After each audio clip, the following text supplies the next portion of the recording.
Salut les barbus, c'est Urial de Barbu In Game, votre chaîne de présentation de règles, tuto peinture, unboxing. Aujourd'hui, on va voir Carnage. Carnage, c'est quoi? C'est un jeu édité par TGCM dans un espèce de médiéval fantastique où l'on va incarner soit des lions, soit des rhinocéros, des éléphants, etc., etc. Donc on est toujours dans un monde anthropomorphe, comme vous avez pu le voir avec le premier jeu qu'ils avaient fait, qui était Briscard. Là, on est dans un monde médiéval fantastique, un peu plus dur, un peu plus sombre. On a des figurines qui sont encore plus grandes. Franchement, moi, je trouve qu'elles sont plus typées, plus racées, plus grandes. Ce qui fait qu'on a quand même un jeu, je dirais, plus mature dans son visuel. Voilà. Les règles aussi, je trouve, sont plus matures, mais ça, on reviendra quand on fera une présentation de règles. Normalement, c'est Marco qui devrait vous le faire, mais on verra comment ça va se passer. Donc là, par exemple, vous avez le bouclier du paladin, qui est vraiment déjà massif, mais magnifique, très joli, avec des battle damage, vraiment un beau bouclier. On sent qu'il y a eu, par rapport à Briscard, on sent qu'il y a quand même eu une expérience, voilà.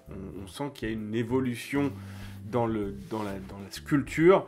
On est vraiment dans quelque chose de plus propre, de plus fort.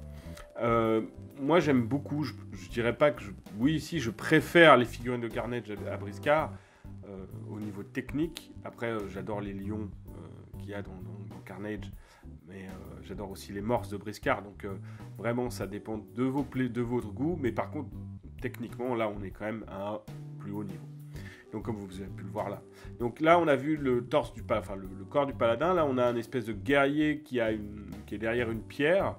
Ça aussi c'est très intéressant et très dynamique. On a vraiment un socle en 3D. On n'est plus sur, comme pour Briscard, des petits éléments de décor sur le socle. Non, on a vraiment une amplitude qu'on n'avait pas encore sur Briscard et qu'on a très peu dans les socles autres que Carnage, hein. Donc ça c'est vraiment une belle idée. Et puis vous voyez, enfin, visuellement, on est vraiment sur de la super qualité. On a vraiment une sculpture forte, propre, qui est thématique par rapport à leur univers, qui est une espèce de monde médiéval fantastique, mais un peu africain, dû au lion ou au rhinocéros. Donc on a vraiment quelque chose de super intéressant, de super original. Moi je suis très fan j'allais dire du Cara Design, mais c'est ça, hein, on est vraiment dans le Cara Design qu'a pris TGCM sur cette gamme. Elle est magnifique, elle est belle, elle a vraiment un niveau au-dessus de ce que fait Briscard. Franchement, c'est top, c'est super top. Donc là, celle-là, par exemple, moi j'aime beaucoup, c'est une espèce de guerrière lionne, et elle aussi, elle est magnifique. Alors, je vous la présenterai pas, parce qu'en fait, il me manquait une jambe dans la boîte, donc bien sûr TGCM me l'a renvoyé, il n'y a eu aucun problème. D'ailleurs je remercie TGCM de nous avoir donné ces boîtes pour pouvoir vous faire des unboxings, mais aussi des rapports de bataille, parce que Marco a aussi ses figurines et on va pouvoir quand même faire des choses assez sympas. Donc vous avez vu, les socles sont pas les mêmes, ça dépend du type de figurine que vous allez jouer et ça a une incidence dans les règles. Donc là par exemple la guerrière lionne elle est plus petite, donc elle est plus facilement posable sur le décor. Par contre, ça ne fait pas pareil que le gros socle. Bon, je ne peux pas tout vous expliquer les barbus, il faut vraiment voir la présentation de règles. On va vous la faire bientôt. On a préféré vous faire un unboxing en premier. Alors ça, par contre, vous voyez, c'est la queue de la lionne. Et ça, c'est un point, je dirais, négatif. Elle est hyper dure à mettre. Franchement, j'ai galéré. Mais galéré, on ne peut pas faire de trou, rien.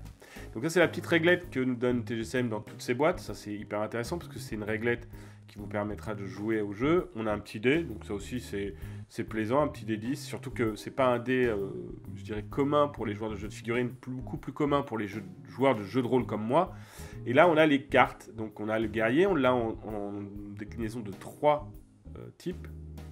Donc on a 3 types de guerriers, parce qu'on peut l'acheter niveau 1, niveau 2, niveau 3. Ça va changer ses caras, ça va changer sa puissance.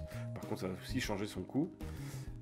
Après, on a une carte, donc l'ordre de mission royale. Donc ça, ça permet d'avoir des petits bonus. Bon, c'est achetable.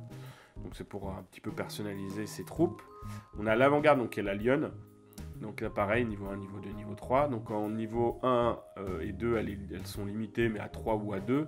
Et quand elle est à niveau 3, par contre, elle est limitée à un seul exemple. Donc voilà. Pour le petit paladin, lui pareil, 1, 2, 3, donc ça va changer vraiment le prix. Moi j'aime bien ce concept, j'aime bien l'idée et donc c'est vraiment très fun. On a bien sûr le livre de règles, donc là vous achetez les figurines, vous avez de quoi jouer au format standard et en plus vous avez le livre de règles, donc vous pouvez jouer directement. Il ne manque plus que le plateau. Bon ben les barbus, voilà qui nous amène à la fin de cette vidéo. En tout cas j'espère que ça vous aura plu. Moi je vous conseille vraiment de vous mettre à Carnage parce que c'est un très bon jeu et vraiment très fun. Du coup, si vous avez aimé, n'hésitez pas à liker, à me poser vos questions, vos remarques dans les commentaires, à vous abonner si ce n'est pas déjà fait et à activer la cloche de notification pour recevoir les alertes de nos futures vidéos. À bientôt les barbus et je vous dis que le poil soit avec vous.